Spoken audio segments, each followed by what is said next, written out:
हिंदुस्तान की धरती शमशान की तरह धधक रही है।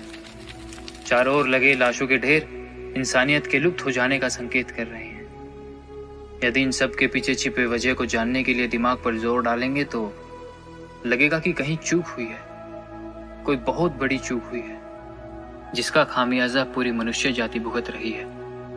आखिर क्यों कोई यहाँ मरना नहीं चाहता?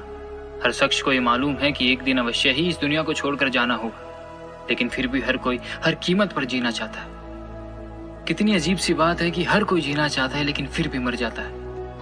हर कोई हमेशा हमेशा के लिए सुखी होना चाहता है, लेकिन दुखों के पहाड़ कब किस पर किस तरीके से टूट पड़े खुद यहाँ राजा को भी नहीं पता।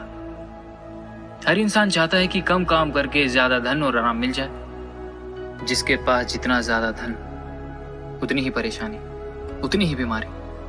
आखिर ऐसा क्यों है? इंसान के लाख चाहने पर भी उसकी ये इच्छाएं पूरी नहीं हो पाती।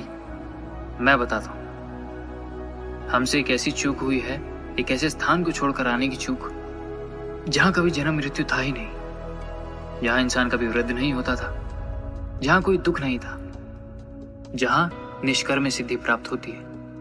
मतलब इंसान के बिना काम किए सब कुछ प्राप्त हो जाता है। उस भूल को फिर से सुधार करने का एक बेहतरीन अवसर है हमारे पास। इस समय सब मिलकर आपस में एक दूसरे का सहयोग करें, जीव हत्या करने से बचें, उस एक परमात्मा की भक्ति करें जिसने इस धरती को पहले भी अनेकों बार आपदाओं से बचाया है। ये समय है परमात्मा को याद करने का, सही भक्ति करने का और दोबारा उसी स्थान पर जाने का जहां कभी जन्म मृत्यु नहीं होगी। धन्यवाद।